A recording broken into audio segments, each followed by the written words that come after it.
Yeah.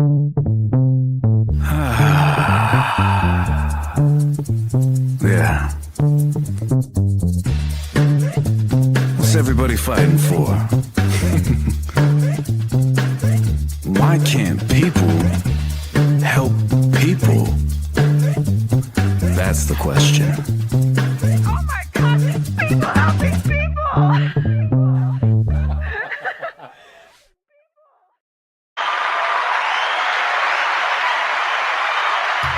Ladies and gentlemen, welcome into another amazing episode of People Helping People. And I am so excited to have you guys back. You know, we've had amazing guests, and over the past 10 days, we've had so many learning experiences, whether we are having audio issues or trying to do some freelance stuff or trying to integrate our own sounds and music into the show. We've been learning live, and we've been learning with you guys. So it's been really a wild adventure. And again, we are on day 10 of 30 live shows in 30 days.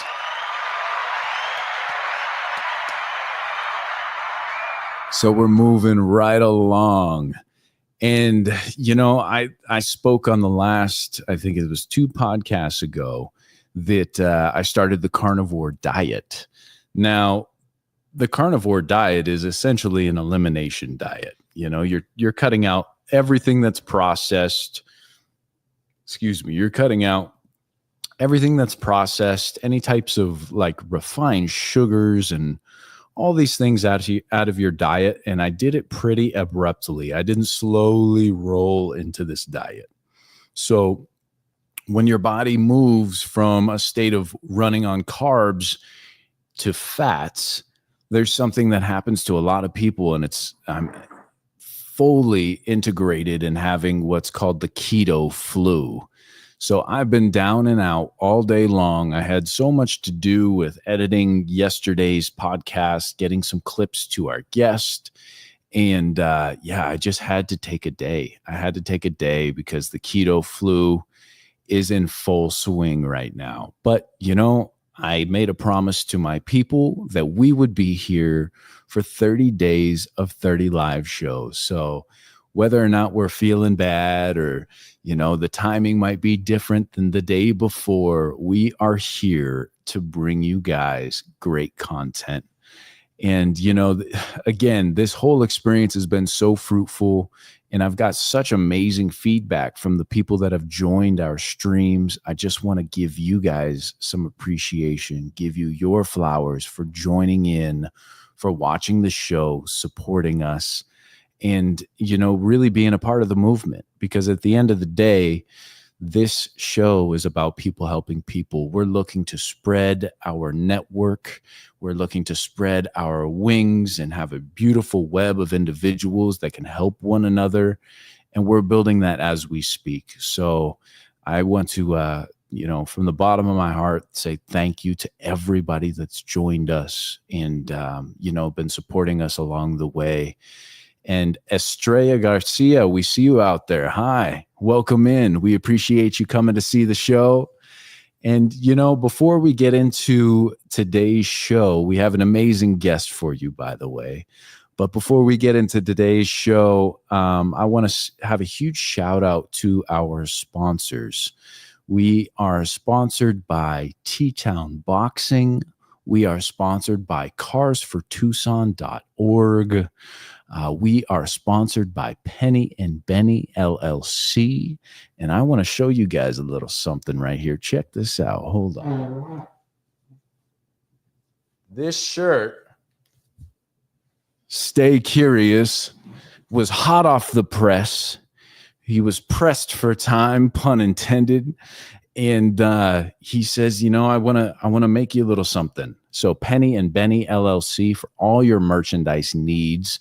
If you guys are looking for any type of merch, whether, you know, it'd be koozies or t-shirts, hoodies, you name it. Penny and Benny LLC, I've seen him weed through so many different styles of shirts and different fabrics. And the reason we've chosen to go with him is because he picks the highest quality that you can get. And I mean, that says a lot. As I get older, I realize that I don't want to buy things multiple times. When I was younger, I'd buy the cheapest thing and, big packs of it. And, I've grown to appreciate things that last a while. So Penny and Benny LLC, he does custom logos. He does, like I said, koozies and hoodies, and can do hats. And so if you guys have any questions for him and want to reach out to him and get your own merchandise set up,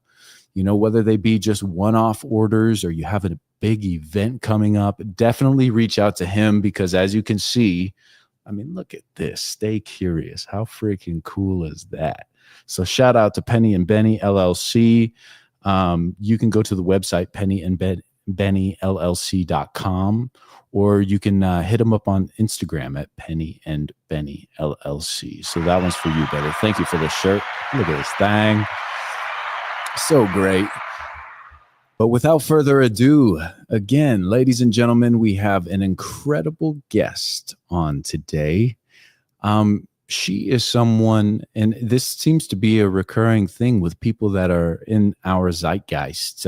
She is someone that wears many hats, and she's done so many incredible things in her life. She's an incredible artist, an incredible businesswoman. She's a visionary. Her creative mindset is just otherworldly. And I think that you guys are going to get a lot of wisdom, and we're going to show some appreciation and welcome in Teresa Van De Veere. Welcome in. Hello, hello. Hello. First, I'm great. I'm having a lovely day. The weather is crazy good. Yes. The skies have been so amazing. The colors, and oh my gosh, you just feel like we're living the best moments right now. I love that. I love it's it about, too. being in the present moment, right? And just soaking it up and being grateful for everything that we do have. And I know it. It is so exciting. And I just want to say right away, thank you so much for what you're doing out there, the stories you're telling. You are just so honest and real. And I am so grateful that you've invited me on your show. And I really am. Thank you so much. Thank you for that. I really appreciate that. And, I think that this show is blossoming into something incredible, and I couldn't do it without people like you coming on and sharing your story. So I too have to say thank you for coming on to the show. And, I've gotten to see your art and your vision and your passions and hard work just come to fruition over the years. You've done so many incredible things. And, last time that we had you on the show, we talked about the Rushing River retreat, and it was really insightful for a lot of people to be able to see what it is, the vision behind putting together an incredible place that is truly magical. And but before we even get into all of that, all I was going to say is that this time we're going to talk about the artistic side of things. Okay. Not that the Rushing Rivers retreat is not the artistic side, but this is really something that I got to see a lot of growing up, is you doing paintings and murals and sculptures. And I've always had a lot of pride in being able to call you family and see what you've done over the years. But for the people that don't know, go ahead and introduce yourself. Well, I'm Teresa Van De Veere Pratt. I have been an artist since I was, a little kid. And I have to, and I know that she may not be with us anymore, I have to really thank a third grade teacher, Mrs. Luckemeyer, And you can imagine with that name, other people called her other things. But when I was in third grade, Mrs. Sluckemeyer said to me, I don't want you to do what they're doing in class this year. She gave me a journal and she said, I want you to draw this and draw these every day and show me what you do. And she handed me a book of Michelangelo's drawings. I guess she saw something in me, but she did that. And that changed my life to have a teacher just give that to me and say, don't do the class teachings today. Just take this book home and here's another book. And I just want you to draw everything out of this book. And that's all. Just when you come to class, I want new drawings. And during class, you draw this drawing or draw out of the book. And so I was drawing ears and ears and ears and eyes and noses and hands and at third grade. Yeah. And were you using crayons, pencils, colored pencils? Or No colored pencils. In fact, it was so strange because I used pencils for everything. And he used pencils in those initial drawings.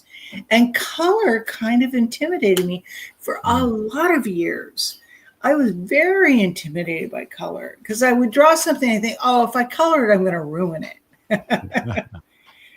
And that was an interesting thing as a young artist. It's like, well, wait a minute.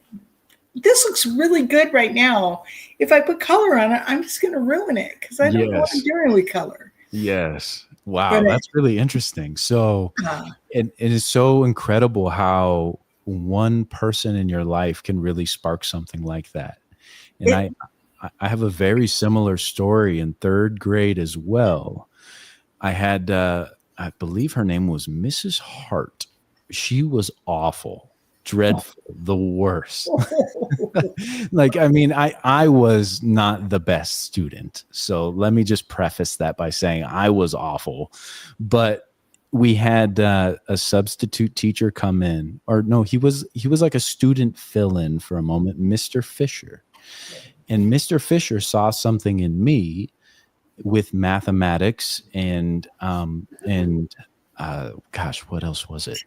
Language arts. It was mathematics and language arts, and allowed me to break off and branch out from the classroom and just learn at my own pace. And Mr. Fisher changed my life. You know, I was doing, freshman year of high school math in third grade just because he let me run. He let me go. That is really incredible. Those are the people that are those moments of life changing people that just see you.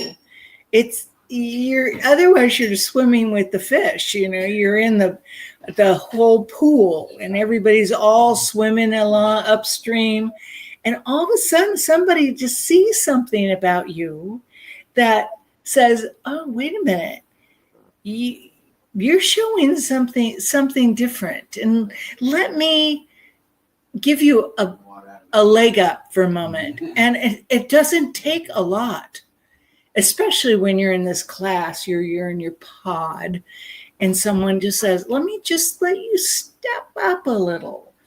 And that's what Mr. Fisher did for you. And that's what Mrs. Sluckemeyer did for me. And it changed my life. Yeah. Amazing how important our teachers are.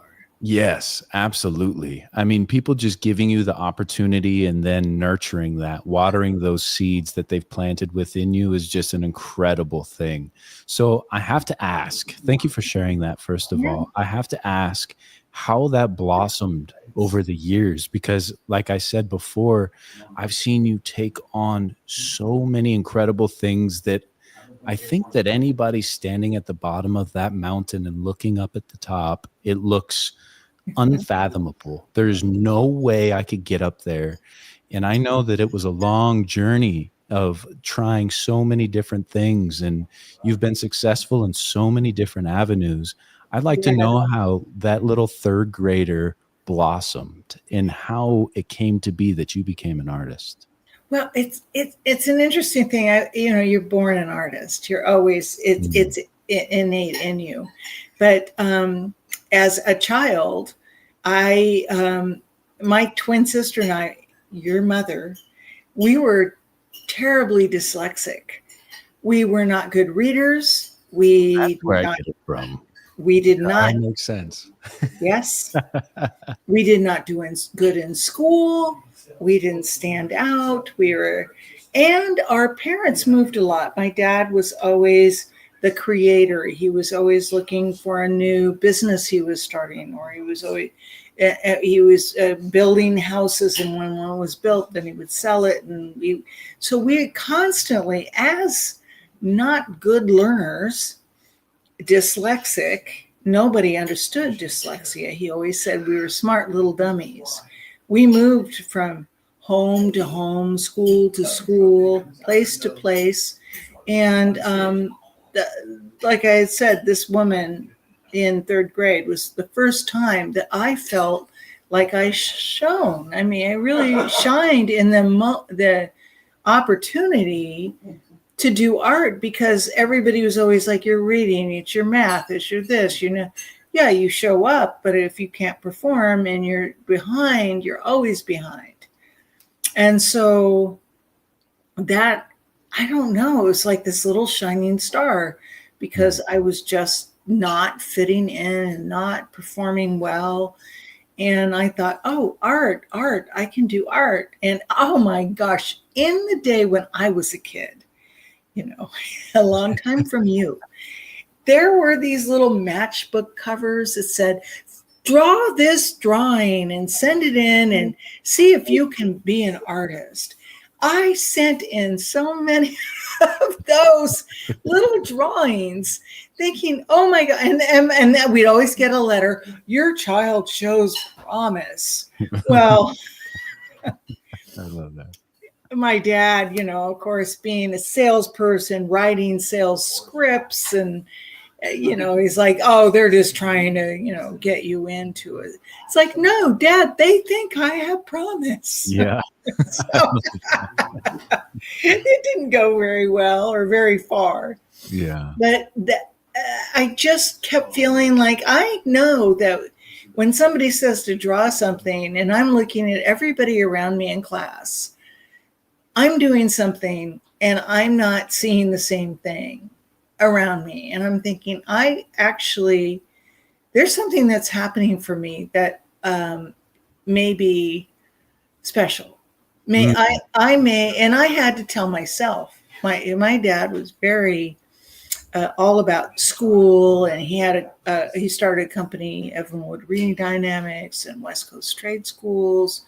And so he would say, they're smart little dummies at home, where we were struggling with school. Yeah. Yet, we weren't dumb. Yeah. And then the other really fun thing that was passed on to us, and, as a kid, you think, oh my gosh, it's like the worst case scenario. But as an adult, I think, all right, it made us push ourselves even harder. He used to say, perfect is good enough. That's really hard on a struggling kid. Yeah. That is a hard little thing to pass down to your kids that are struggling. No kidding. Yeah. So, I know that, I myself, and I'm realizing that it's a family trait, that perfection is something that I have to let go of consistently, and it's one of those double-edged swords. It's sort of the thing that says, oh, you've got to just really try to be perfection and be the top of your game. And then the other side is that you're not making it. So you've got this kind of inside speak, you're not good enough or whatever, and you're always striving. And here I am 67 years old. And it has taken me a lifetime to get a place where I just am so peaceful and happy every day. Mm. And I wish I had found this way of being 20, 30 years ago. Maybe. What do you think changed? I think what changed, well, interestingly enough, it started with me very early on in a spiritual connection of being grateful and thankful. Mm. And that really has helped me in my life. But I have had a lot of setbacks where I wasn't very grateful and thankful. And I was feeling, very victim-y and put upon. Yeah. Those times when you have that kind of thing going on in your life, it's extremely difficult to try to be in the now because, divorce after 25 years and all those things. It's so big. It's such a shift in life. Mm. But getting to this place, as my years get shorter, I don't have the big thing in front of me. Oh my gosh, wouldn't it have been wonderful if I grabbed that I am grateful and thankful every day. Mm. And every morning when I get up, I step outside. Every morning, before coffee, before anything, every single day. And I go outside and I look at the trees and what's around me and the sky and the birds, and I just say thank you. Mm. Thank you. I am grateful to be here. Mm. There is beauty around me, and you can choose to find it or not. Yes. No one lives in the perfect place, but you can find beauty in the smallest of things. Yeah, absolutely. And so that shift for me has changed the way I paint, the way I see things. I have had times where I have lived on a bag of potatoes for a week, and all I had was mustard to put on it. Mm. I have been Mustard taters. mustard taters, and you try to squish them down. You can't really make them better. You're right. And, my car's being towed and losing them because I couldn't get them out of hock.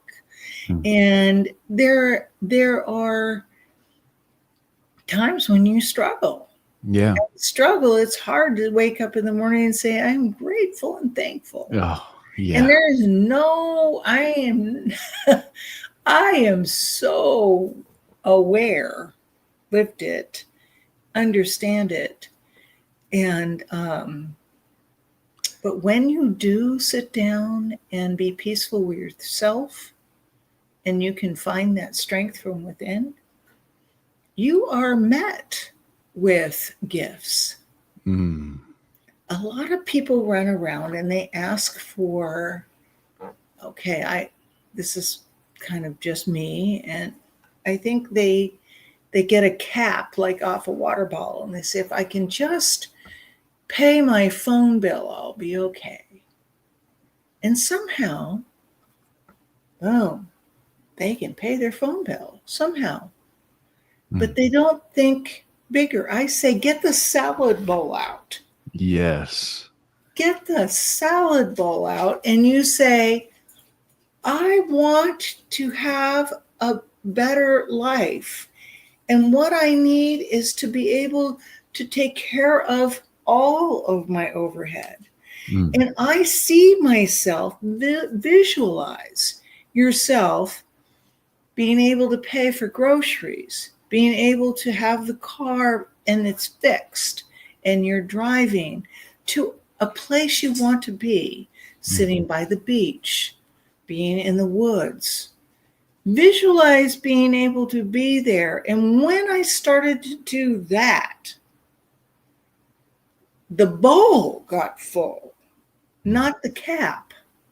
Yeah. We stopped asking for so little because there is such a connection with our energy and what we're asking for. And I don't want to sound all weird, but it's true for me. No, I love what you're saying there because there is something to be said about having the mindset and mentality of what is around you and how to bring things towards you. And I love the fact that you say, if you ask for something small will come. And being able to broaden your horizons and putting yourself in the mindset of abundance and Yes. really feeling what that feels like and visualizing what that looks like on a day-to-day basis and rewiring your brain, because the struggles are real. There's beauty in those struggles, though, and the way out, not only having a good mindset and visualizing, but putting yourself in places putting yourself in places on a daily basis to be able to accept those things. And a Yes. beautiful analogy that I love when it comes to this type of talk, and I love that we're diving into this, by the way. Thank you for sharing that. That was Yeah. really, really well said, and I really do appreciate that. But a beautiful analogy that I heard is, if you're driving down the road, say you go here to downtown. Once you get downtown, the person that's sitting there waiting for you asks, how many red cars did you see? Well, shoot, I wasn't counting red cars. I none, maybe one out of the corner of my eye.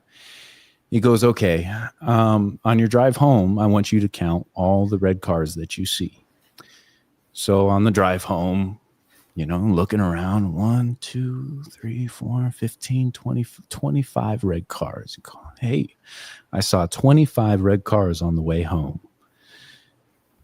And he says, now imagine if you were on the lookout for opportunity, if you are on the lookout for things that can bring whatever it is that you need in your life into your life.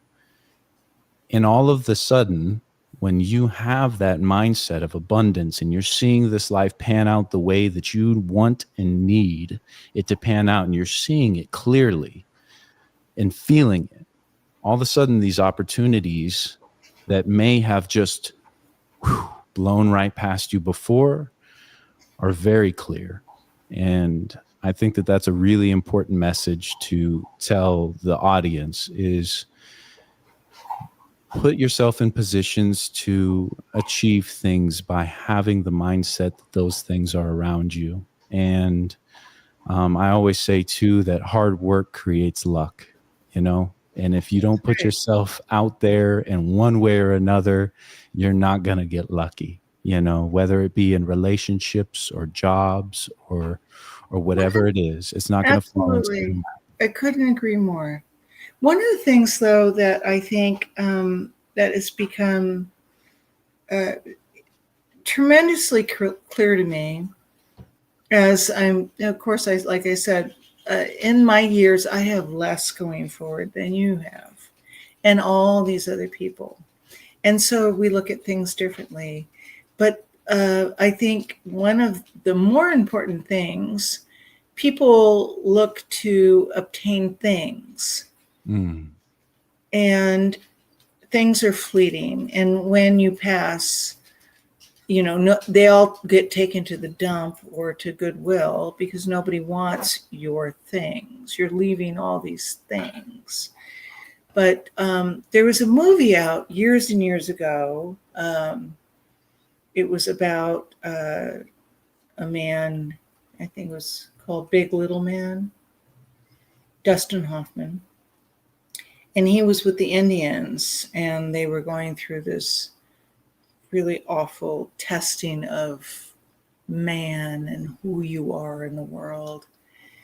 And one of the lines is, there'll always be things, but there's never more property. And people spend money on things and things and things, but the only way to create a generational wealth, and I think that that's kind of some sort of shift in our or your generation or Gen X or whatever, is they rent and they buy very expensive things. Property is the only way you create generational wealth. That's some good wisdom right there. is something, and you can get into property relatively inexpensively. There's all sorts of programs, first time buyer programs, and all this for the kids. And to own a home costs about the same as renting, but you get all of these benefits. You get write-offs on your property, write-offs on your payments, whatever you pay. Say you're paying $1,500 a month. 80% of that is interest, and you get to write off 80% of your rent payment, which is buying your own home, every month on your taxes. So you get your they pay you back. Yeah. And this is something people don't talk about. And it's a weird thing for me as an artist to talk about, but I am great. coming from a wonderful family that were full of big dreams and big ideas. And one of the things that I saw and I watched was my father putting a $1,000 saddle on a $100 horse. So we moved from house to house. He would build and sell and build and sell, and ended up losing millions. He ended up putting all his money into a business, and he had nothing. Well, and my twin sister and I moved from one home to a home, to a school, to a school. And we had no stability growing up. And when I got to a certain age, as an artist, you think, why would you even think about that? But all of a sudden it dawned on me, it's like, I want to have a home for my children where they know everybody in the neighborhood, and they go to school, and I can watch them be born there and come down the stairs to prom. Yeah. And that investment that I did, and I did because of what I saw way back when, I bought a beautiful home for $52,000. $52,000. Yeah. I think my down payment was like $700. Well, people are like, oh, those days are gone, but that's not true. In those days, you're making $1.70 an hour. So that was real money. That was, a lot. And now, the equity in that home staying, not selling. When I couldn't be there, I rented it. I hung on to it. But it was in a bank account that I never gave to myself. I never would have thought to save that kind of money. And it paid very well. Yeah. It was more money than I would ever think that I would get out of a home. Yeah. So these little things, this is about people helping people. Yes, I'm an artist. Yes, I've lived a certain life. Yes, I've fought to be a certain place, and it's been difficult to pay bills. I mean, I've lived on macaroni and cheese and had my power turned off, but I kept that home. Yeah, through thick and thin, you kept that home, and it was such a beautiful place as well. I remember growing up, you lived right across the street from my mama, and so my there's so twin sister. Yeah, exactly. Bought the house across the street, so it was a little crazy. We had a wild upbringing, and it was so much fun. But thank you for sharing that, because that is so true. And I feel as though you guys are the first generation to really put together something that will stick around forever, and we can pass on. And that's real. It isn't new cars. You buy a new car, you have lost 25% of the value of a new car the day you drive it off a lot. Oh, yeah. So you might as well roll down the window and take that money and value of a brand new car and throw it away. Yeah, absolutely. And I have made that mistake. Yeah. Yeah. Every young person does. But if I can help as an artist, what I've been able to do now, I've created millions of dollars in equity, but not because I sell art. That is the story is I paid attention to what my dad was doing and didn't do what he did. Ah, beautiful. Yeah. The story is I watched the saddle getting put on a lot of different things. Mhm. My art is in retirement.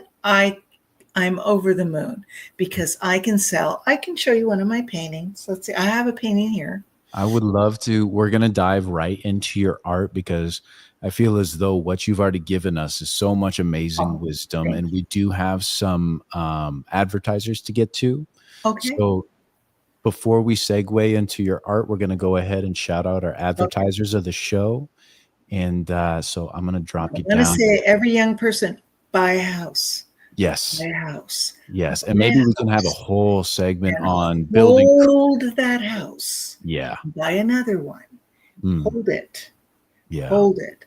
Because right now you think today's prices are crazy. Well, those are today's prices. Real estate has always gone up and then it gets out of what you can afford. So buy. Yeah. It is expensive right now for interest. So you buy it, and then when the interest goes down, you refinance it. But Mm. don't use your house as a piggy bank. I love that. I love that. Thank you for sharing that. That is a great nugget of wisdom for the people out there. If you're considering buying a home, they're not going to get cheaper and they're only going to go up in value. So do what you can when you can and make And it. when they go down, write it out Yeah. because my home in 2008 went way down. I thought, oh my gosh, I mean, at this point, it's worth what I owe on it. And then it went up 300,000 more. Mm, What bank account did I have as an artist that has $300,000 plus? right. None. Right. Beautiful. I love it. All right. We're going to get to the Okay. sponsors real quick and we're going to check back in with you. Okay. All right, sweetheart. All right. We'll get into the art, the exciting part. All right. Ladies and gentlemen, today we have some amazing sponsors of this show. And we're just going to dive into it real quick and get back with Teresa and get caught up on some art talk.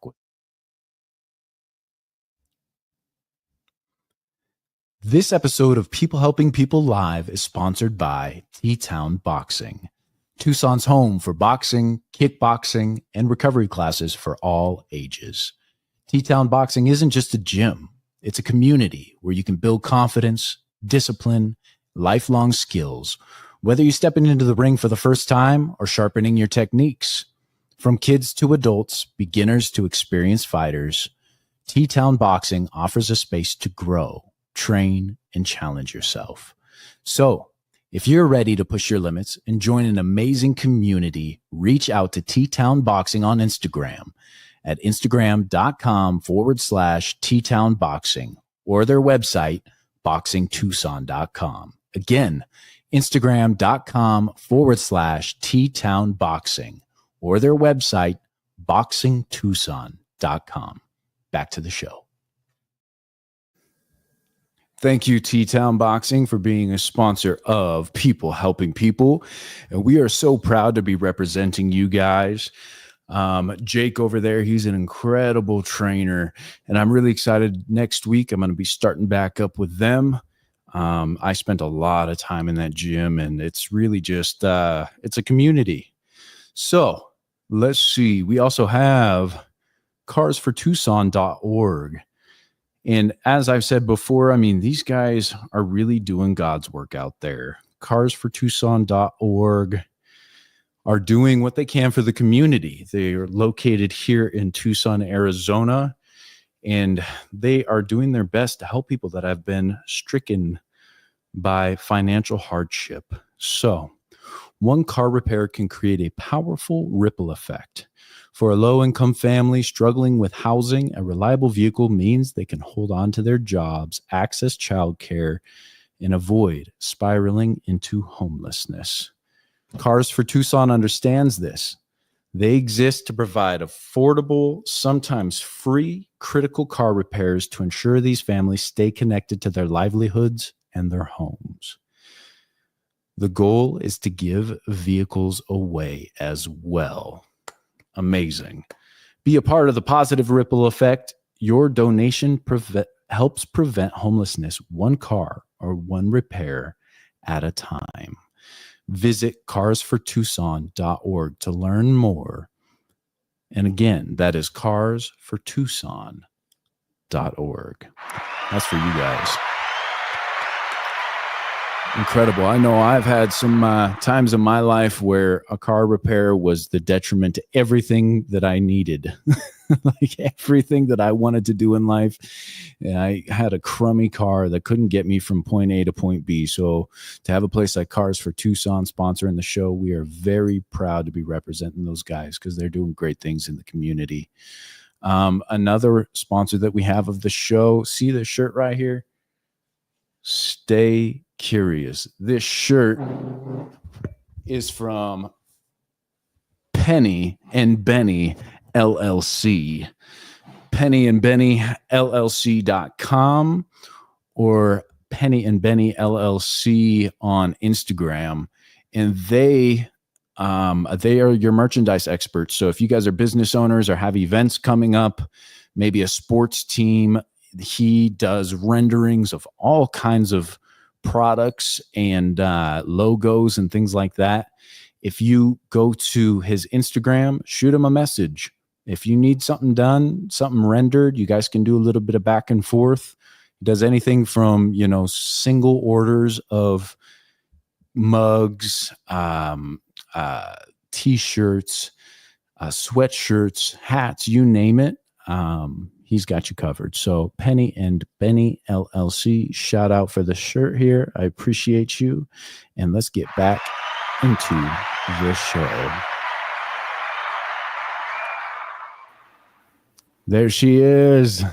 Hello, hello. Hey. Welcome back. Well, I think that we had an incredible first half of the show. And, I am really excited to dive into the art portion of the show. We talked about how early in life you had a teacher in third grade that just gave you the reins, said, here, I want to see something from you every day. Had a sketchbook there and you started drawing. And I want to be taken through how that eventually blossomed into a business, because I'm sure, did the art ever stop after that, or was it consistent? No, it was consistent. Anytime I could get my hands on something that I could make, I was just all over it. And it was interesting because Tracy, my twin-year mother, she was the kind of high school thespian. She was the star in high school. And me, I wasn't as interested in being on stage, but I wanted to paint. I wanted to create the box she was in, kind of create the set.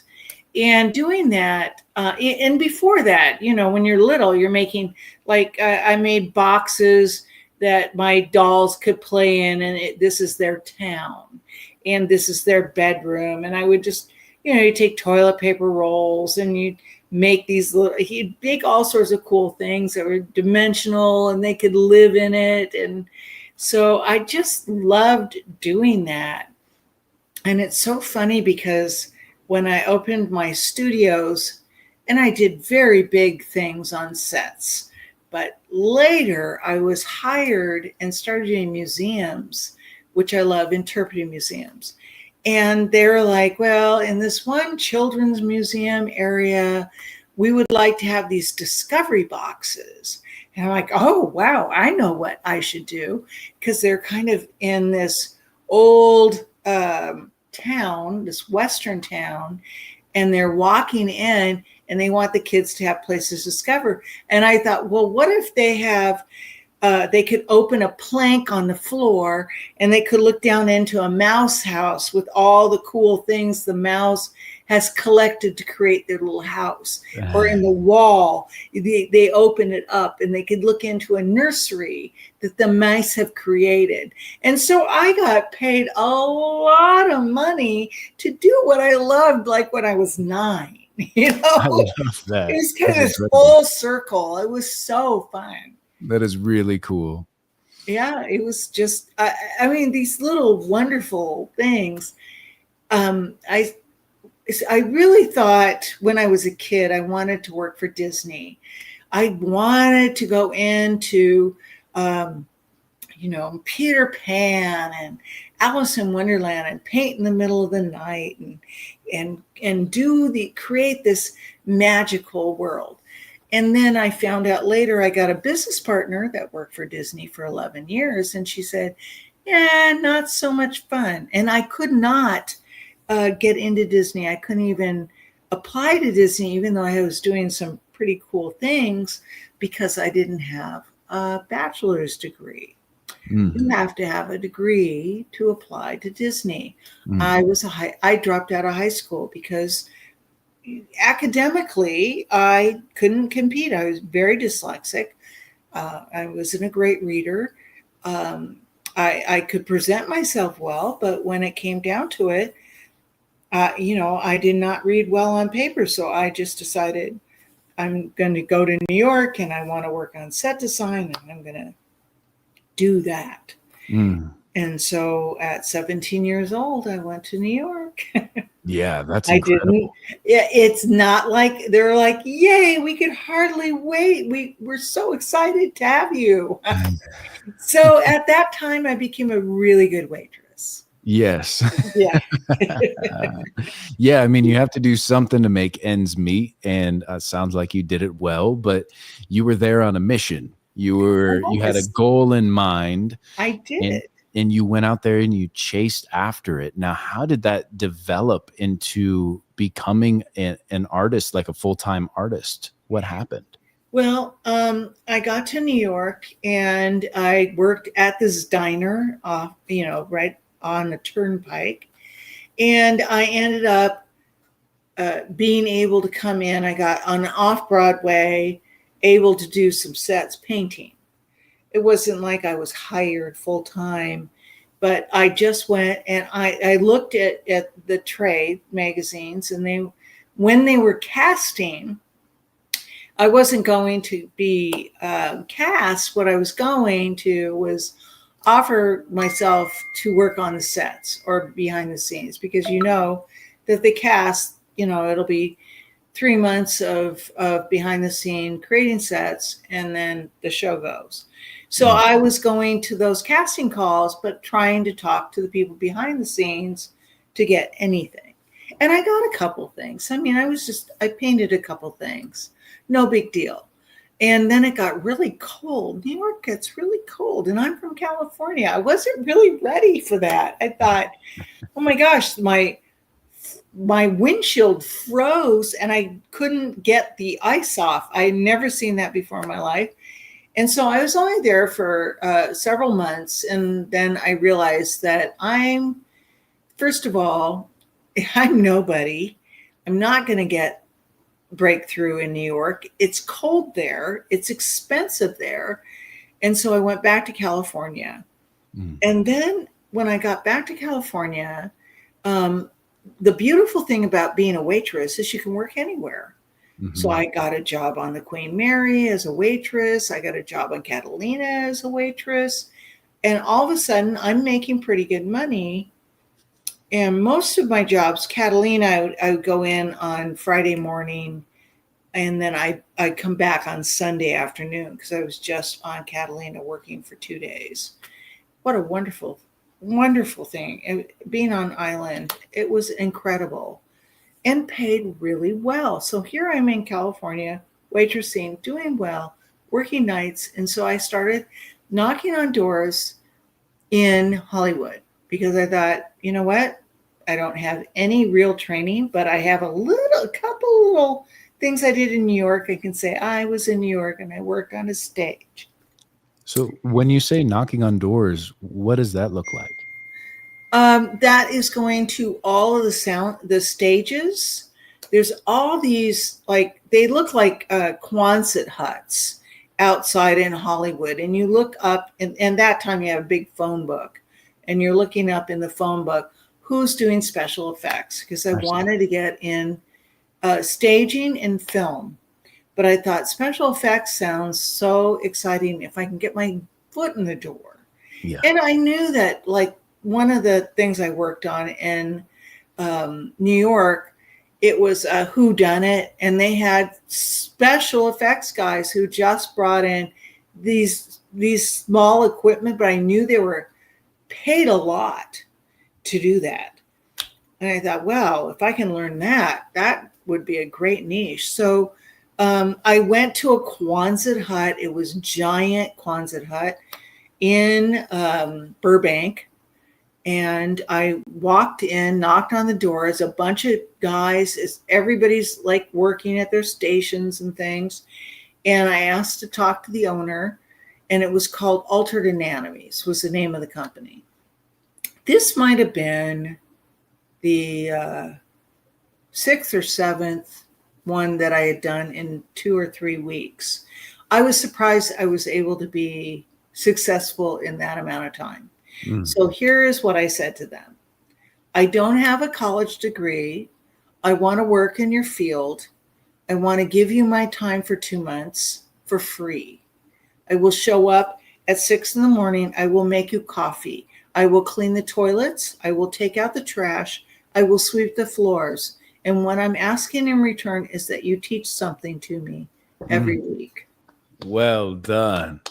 Gosh, that's so important. I want to put a pin on that because you know, and we had this discussion last time we had the podcast, but I think is really, really important to reiterate is that you put yourself in service of others in order to be surrounded by the people that you wanted to be surrounded by. That's right. And that Absolutely is right. really important. And I think that a lot of people can take that with them if they're looking and dreaming and aspiring to do something in their lives.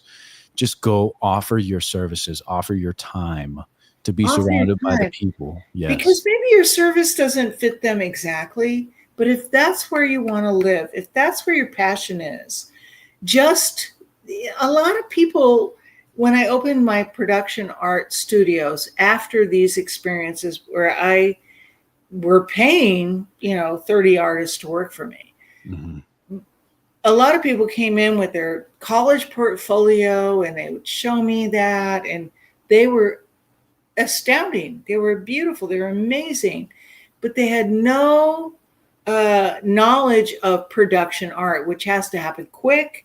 We don't have a sense of ownership over it. Here is the lineal way we need to make it. This is the picture of it. You do this part. Somebody else does this part. We bring it all together in a big package and we deliver it.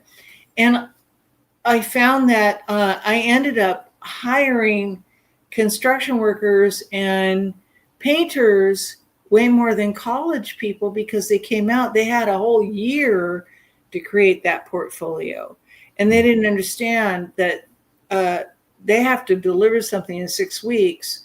And you can't have ownership like, oh, that doesn't fit what my vision is. I'm like, well, it's not up to you. This is production art. We've got to create it and deliver it. Yeah. So I think that it may not sound great to artists that think, oh, I want to do something beautiful. I just want it to be me. But if you want to work in production art, the coolest thing about production art is you're doing something new every single time you walk in the studio. And you are creating something super cool. And when it goes and is delivered for an opera or for a museum or whatever that job is, when it all comes together, it's such magic and you're part of that. Yeah, that is. And that really is, cool. That's where the beauty is Yeah. Well, I'm really happy you said that.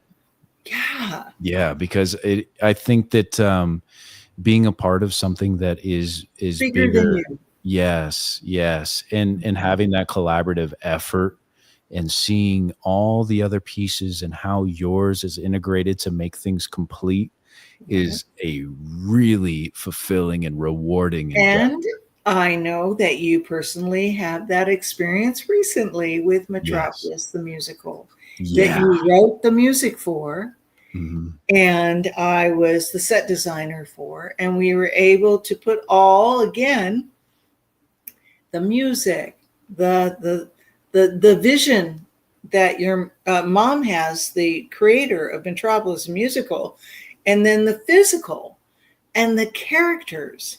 And when it all comes together, you are creating magic. And that's something that not any one of us do, but we're not the sole person that makes it all happen. It's that collaborative ability to come together Yeah. that makes the magic. Yeah, yeah, well said, well said, and it is so true. I remember when my mom put together Metropolis first, and it was we as creatives sometimes just have these boisterous ideas. They just seem so far in the clouds, and that's what it felt like. But of course, as family, we're supportive. Go get it. Hell yeah, this sounds great. And she had so many birdies in her ear that are like, this is impossible, your time frames. And I was here, and she would send me little bits and pieces of like, hey, I want to create this style of music. I want to create these specific sounds, and this is the feeling that I want to embody. And I would just, I don't know what I did. I just changed something. I don't know what I did. oh no, you look great, sound great. Oh, okay. Yeah, no, you're good. You're good. I'm sorry, I didn't mean to interrupt you, but No, yes. it's okay. It's all right. The world But is full of those little, those people that say you can't. The ones that have no creativity and no ability to take it over the line. I don't know why the naysayers feel like they have to attack you. yeah, And they have to put that at the plate at your feet. But it happens every time someone is creative outside the box, because I think it scares people, because it somehow challenges them or makes them feel less, or that they're not doing enough. well, listen, it stems from their childhood. It is just a reflection of who they are. So it has nothing to do with what you're trying to do. I mean, right now, what we're doing is people helping people, and this was just an idea that I ran with, and I don't care what anybody has to say, because I'm putting my best foot forward every single day. I don't care if anybody from high school has a problem with it. Anybody that I've worked with has a problem with it. I don't care. Like, this is about putting your best foot forward. And I know it's a direct reflection of maybe them being put in a position in their life where they were shut down and hurt people. And they want you to be on the level that they are, because that is what is comforting to them. That's right. That's absolutely right. So fuck them. That's not Proud my of you. And you know what? That's exactly right. You do not have to live in that vibration. Mm-hmm. Now, what's very interesting with me personally in my art, I was a production artist for 25 years. I had my own production art studios where I created things for MTV Music Awards and for Nike and the Moda Coliseum that was built. And I did museums all over the country. And all of a sudden, when I had a personal my marriage of 25 years broke up, and I had such a personal hit of who I am, of who I thought I was, that I stopped creating for 15 years. And I couldn't figure out how to find my way back.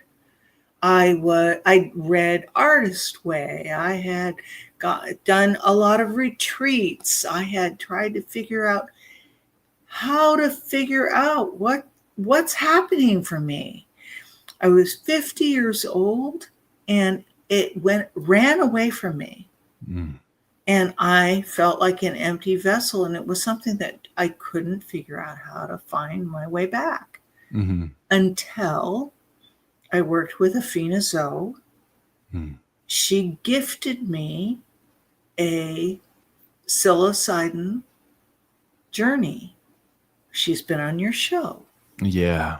Incredible. And I went through, I was so happy for the gift. I went through this psilocybin journey. And on the other side of that, I have been a painting fool. I have been sculpting and doing, creating. I don't know where I was stuck. I know that there was a lot of sorrow. There was a lot of sense of loss, trying to figure out who I am. And Yeah. I was married at 25, and all of a sudden at 50, everything that I thought I knew left me.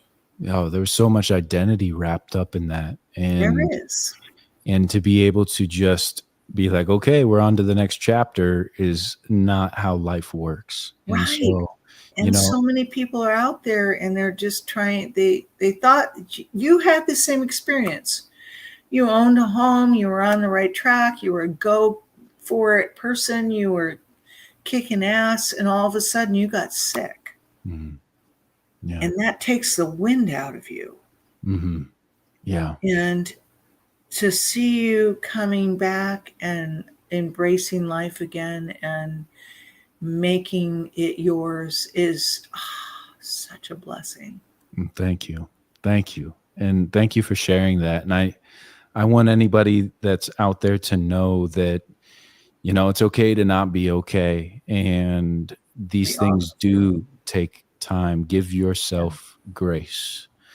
And there are things like psilocybin therapy, guided therapy of magic mushrooms, which is a legal thing in Oregon. And Yes, it is. and Afina Zoe, if you missed that episode, she gives a full breakdown of what a psilocybin coach does for somebody. And you take a heroic dose.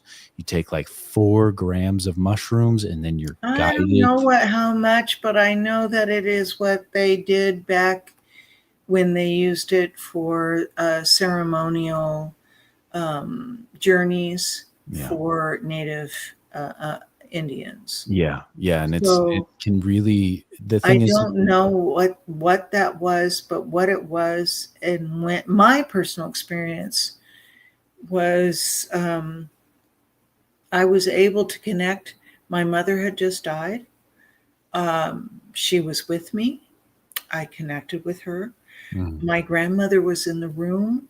My grandmother is funny because she asked for things like, tell Afina to play harp, because she plays music and she's amazing at it, because that invites the angels in. And I felt surrounded by this light. And at one point during the journey, I asked to go sit outside because Afina has this beautiful garden. It's very Zen feeling with these beautiful weeping trees and flowers. And I sat outside, and it felt as if the plants were reaching out to me. And I felt connected in a way that I have never felt in my entire life to everything around me. And when I was coming out of that, like, oh my gosh, the light in that moment, I want to paint it. That, I got to paint that. I've got to, I just had this stuff flowing out of me, where for 15 years, I'm like, oh, I wish I could paint that. I don't know where. I'm reading Artist's Way. I'm trying to figure it out. Why isn't this happening? I don't know where I'm going to find it. Yeah. And it was like I was breathing in my own body again, like all this stuff just Beautiful. Yeah. And Gosh. here, It let was me show really you some of my stuff. I was going to say, let's dive into some of your artwork. I mean, since having that experience in getting rid of what an old identity that was holding you back for so long has done for you. And I want to dive into some of your artwork that you've been working on since having that experience. I have in a book here, I started with some sculpture, And let me see if I can hold this. I don't know if I can hold this up where you can Oh see yeah. it. Yeah.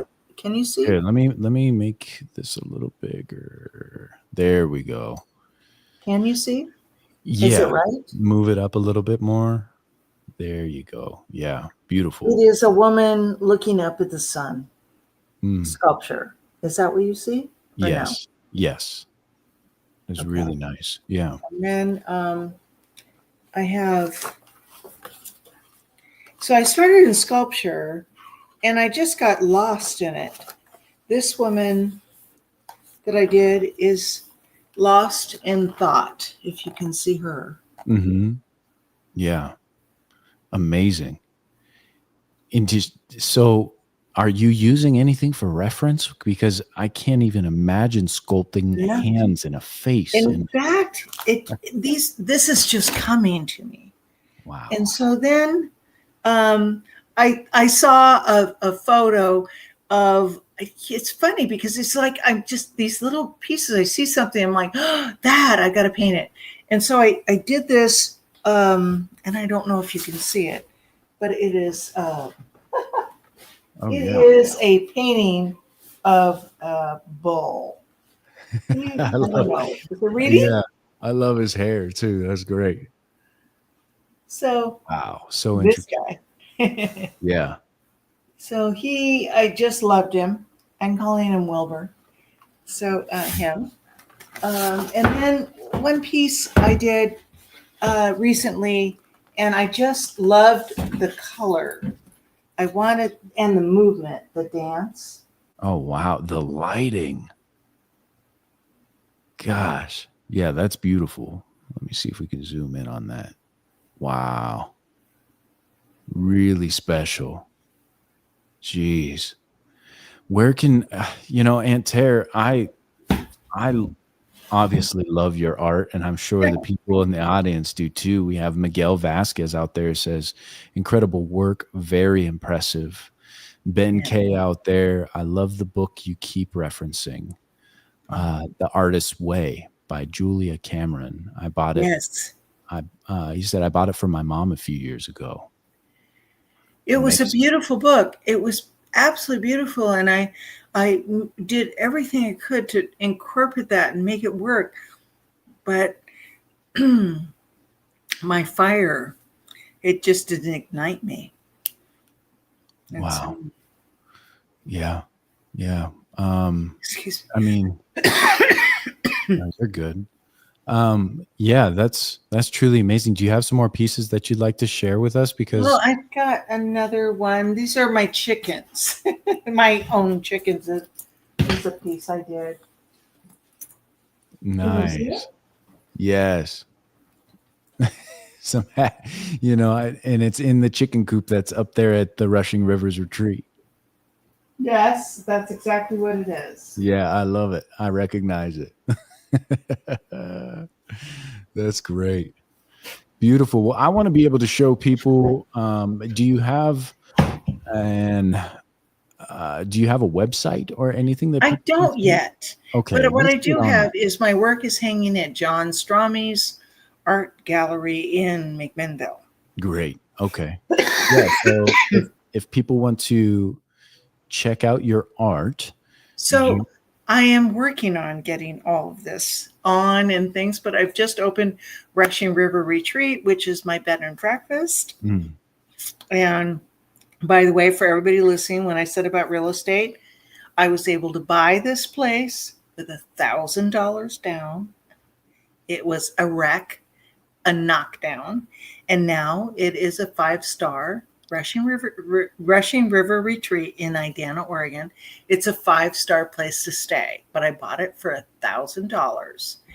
This is what I'm saying. If you have very little and you want to try, no is an okay answer, but sometimes it's a yes. Absolutely. And you just do what you have and make an offer. Sometimes it's a yes. Shoot your shot. No is an okay answer. That's right. Never stop asking if somebody can do, less than what they're asking for. Carry a contract for short term while you're trying to fix it up. Yeah. Just ask. I mean, I am literally an artist. I have not, I've had moments in my life where I've made very, very good money. And then moments where I haven't. But I've been able to, with real estate, change my life because I'm not afraid for the no. Mm. If you got a couple bucks and it's something you love, go talk to them. Say, this is what I'm working with. Is that something we can do? Can we put something together? Sometimes they say yes. Yeah. And no, you're no worse off than you were 5 minutes before you asked the question. Yes. Exactly where you were. So don't be afraid to ask. I love that. Well, Aunt Tara, thank you so much for coming on to the stream. Thank you for sharing your art with us. And I want to go ahead and get you connected with somebody that can help you out with a website, because I believe that we need to start getting you some prints out there. And good. I love people, that. Yeah, let's let people enjoy your art. And if they want to put that art up in their home, give them the opportunity to, because, this is people helping people. So if anybody out there, I have somebody that can help you with a website. If anybody out there has some connections for prints, reach out to us. You can go to the instagram.com/people helping people live. And I just want to thank you for sharing your journey with us and coming on to the show. Your story of, the little third grader, you learning how to draw and being put to the test by a teacher, and that blossoming into you eventually taking on the New York streets and coming back to LA. It's just really inspiring. And buying real estate to leave some generational wealth and love to the family around you. And, don't be afraid to knock on doors. I think is kind of the premise of everything that we talked about. And, you're not stuck in the identity that you are currently in. You can make the change, you can grow. And if you're willing to, if you have that open heart and throw it out there, you can make that change. If you have the want and the dream, you just have to ask. Yeah, absolutely. Absolutely. So the abundance mindset, and that's what we're having here. And you are just filling up everybody's cup. There's people in the comments that are just really excited. Damien, we see you out there. Thank you for all your support as well. Shout out to 857 Tucson. Damien is the owner of that page. He says, great interview, very inspirational. Thank you for that. That's for you. So the people love you, Aunt Tara, and we really appreciate you coming on to the show. And before we go, we always have to ask if there's anything else you'd like to leave with the people before we go. I just dream. And don't listen to the little people that are saying, no, no, no.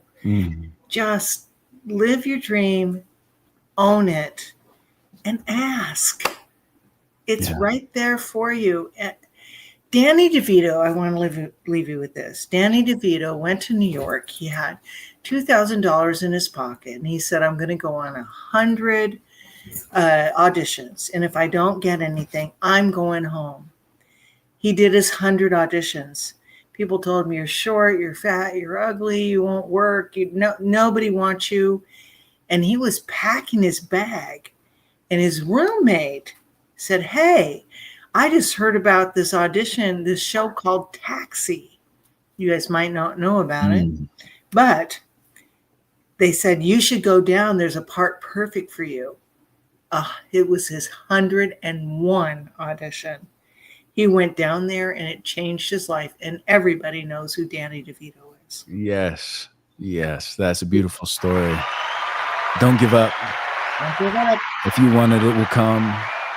And to anybody that's hurting out there and wants to bring things, we had haters on the last podcast. They were like, you try to be a YouTuber and blah, blah, blah. And it's like, that's okay. That's Wow. all right. That's all right, man. I mean, Don't listen. yeah, it's okay. Like, you got things that are going on in your life, and I understand that maybe you may be hurt or have felt rejection before, but we're here and we're doing what we're doing, putting our best foot forward, and trying to bring love, spread wisdom and joy to the people around us, and create that web of people that can help people. So we appreciate you, Aunt Tara. Thanks for being a part of the family, and thanks for joining us tonight. This one's Love for you, you. honey. Good night. Please.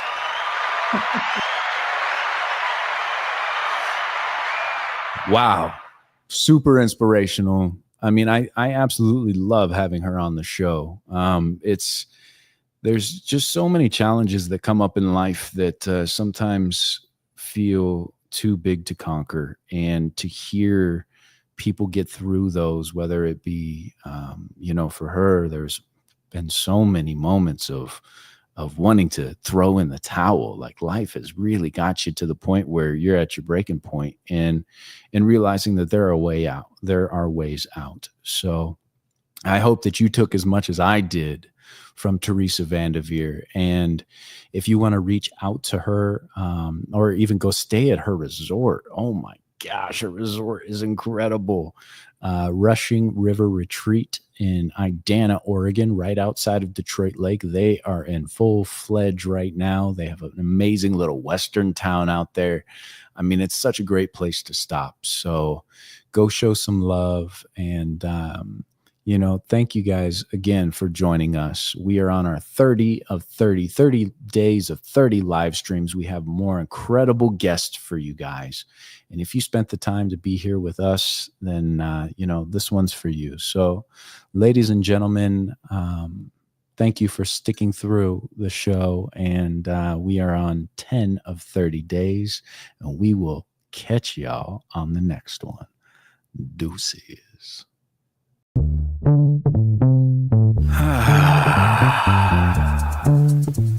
Yeah. What's everybody fighting for? Why can't people help people? That's the question.